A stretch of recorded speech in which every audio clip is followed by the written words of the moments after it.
European Space Agency shows off inflatable lunar station.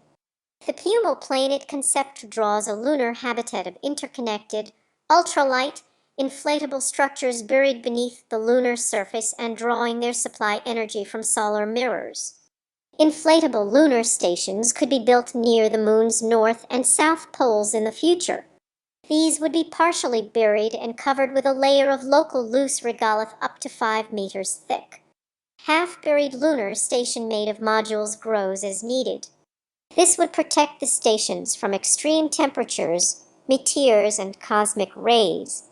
Above-ground mirrors that move in the direction of the sun and bring visible sunlight into the greenhouses will provide the necessary energy. The structure of the habitat proposed by the Austrian company Pneumocell consists of spatial modules that can be interconnected.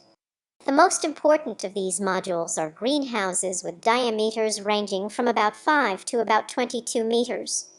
These greenhouses would be connected to each other by a tunnel system and have additional modules on their outside for living and working areas. The habitat could start with one greenhouse unit and then be expanded step by step. This is what the Puma Planet consists of.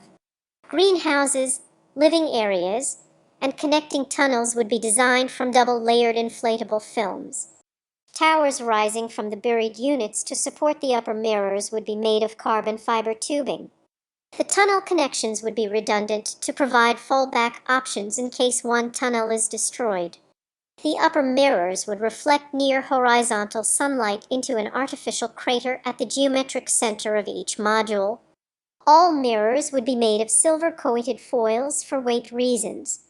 Using an active cooling system with ammonia and water as working fluids, the temperature inside the greenhouse could be kept close to 26 degrees Celsius during the lighting phases. Self-sufficient supply included. Of particular interest is that the concept is designed to create a closed system over the long term, in which each greenhouse unit would produce enough food to feed a crew of 2 people without the need to import additional food from Earth. According to Pneumocell, this is intended to create a complete, sustainable, and ecological cycle, such as should ideally exist on Earth. The plants in the greenhouses would produce oxygen and in turn use the CO2 exhaled by the crew for photosynthesis. Excreta and non-edible plant parts would be composted into fertile soil. During darkness, excess carbon dioxide would be temporarily stored in a cryogenic container. The entire life cycle would be driven largely by solar lighting energy.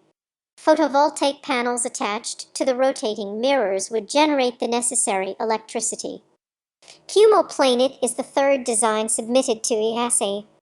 Puma Planet is the third in a series of recent and carefully developed designs for lunar habitats.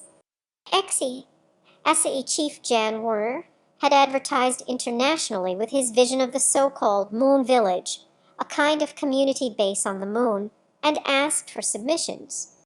In addition to Puma Planet, ASOM Architects' Moon Village, which borrows from Werner's name, is competing as an almost ready-to-use, rigid and partially inflatable structure. Foster and partners proposed the so-called Lunar Outpost, which consists of an inflatable structure covered by a 3D printed shell.